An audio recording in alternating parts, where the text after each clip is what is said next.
How to add audio player to Shopify. So first you just have to log into your Shopify and locate apps. Now you have to type here Common Audio Ninja Player. So if you can see it right here, and then you need to go to Shopify store. So go to Shopify App Store, and then you will see here, or you can type again above Common Ninja Audio. Then you have to select this one, Common Ninja Audio Player. Tap this.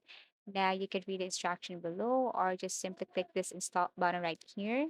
Once you tap this, then it will take you directly to another page where you need to let this application have access to your Shopify. Okay, so click install. Now wait for a couple of seconds, and this is what it looks like. So we have here create widget. So all you have to do is to tap this create widget button. And then here you can see tracks already. So if you want to add track, you just have to click add track right here. So for this time, let's just delete this, and I want to add this one track on my Shopify.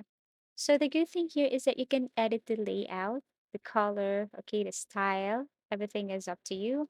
So pick the one that matches to your theme on your Shopify store. Also, you can add some features right here if you want, okay, and then also you can add integration.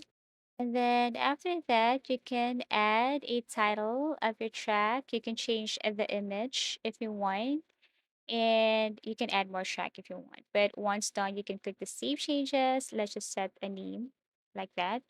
And then as you can see, it is already saved. Now tap this icon, okay, or symbol, tap this. And then you have to copy this widget ID, okay? We're going to add this to your store, Shopify store.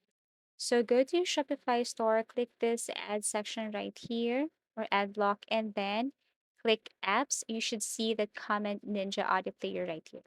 Okay, tap visible and paste that code that we have copied earlier. Tap save, and you should refresh or reload to see that audio here on your Shopify store. Okay, so let me tap reload here, and you should see it on your Shopify store. Okay, so that's how easy it is to add audio player to Shopify. Thank you so much for watching, and see you again in our next video tutorials.